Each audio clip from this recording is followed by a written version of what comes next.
naadiga akhriska iyo qoraalka ee halkaraan ayaa maanta xaflad lagu xusaayay sanad guuradii 7 ee ka soo wareegtay aasaaskiisa ku qabtay xarunta uu ku leeyahay magaalada Burco ee xarunta gobolka Togdheer waxaana xafladaasi ka soo qayb galay maamulka gobolka Togdheer ka degmada Burco iyo xubno tiro badan oo isaga yimi gobolada dalka qaarkood xafladan oo isugu jirtay xusid iyo xil wareejin ayaa waxa ugu horeyn halkaasi ka hadlay gudoomiyihii hore ee naadiga akhriska iyo qoraalka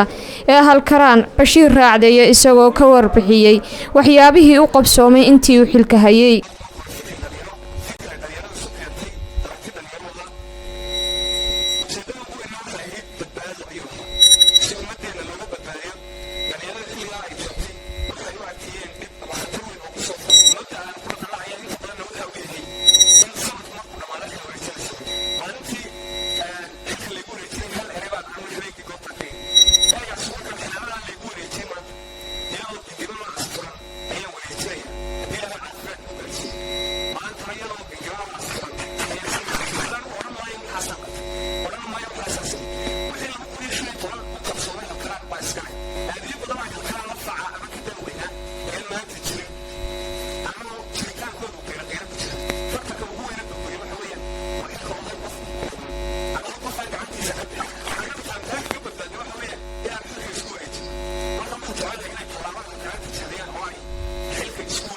gudoomiyaha cusub ee halkaraan Nasra Geyse oo iyaduna halkaasi ka hadashay ayaa u mahadnaqday gudidii hore ayadoona sheegtay inay halkaasi ka sii wadi doonto horumarinta naadiga akhriska ee halkaraan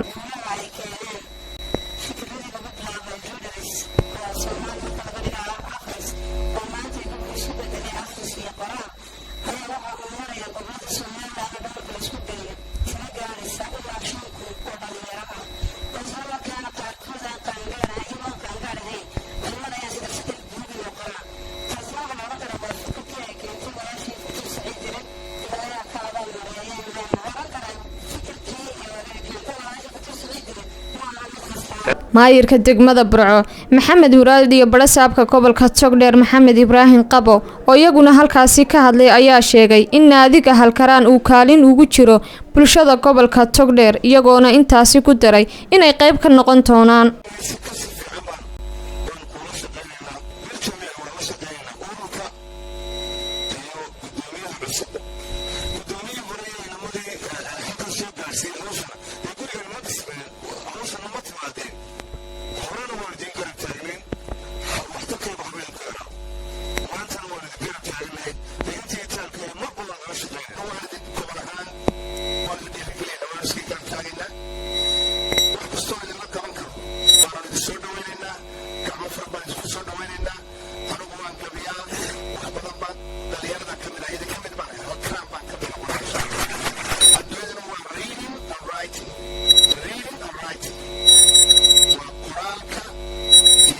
kooxda ayatiin drama ayaa riwaayad qosol bandeed oo ku saabsanayd ahmiyadda qoraalka iyo akhriska ku soo bandhigay goobtaasi gabagabadiina waxa barasaabka gobolka Togdheer xilka uu kala wareejiyay gudoomiyihii hore ee naadiga Bashiir Raacdeeye iyo gudoomiyaha cusub Nasra Geyse Xaaji Diiriye iyadoo shahaado sharafyana lagu maamuusay kooxda ayatiin drama iyo golihii hore ee naadiga halkaraan Khadar Cabdirasaaq Saleebaan Khadar Hanad shabakada caalamiga ah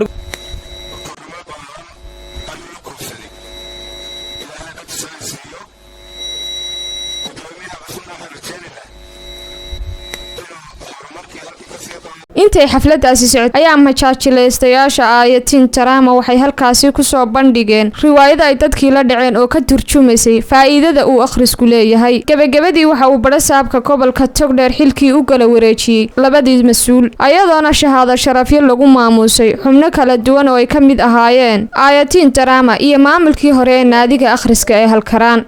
Shabcaan Cabdiraxmaan Abukar telefishinka caalamiga ah Somali News Burco.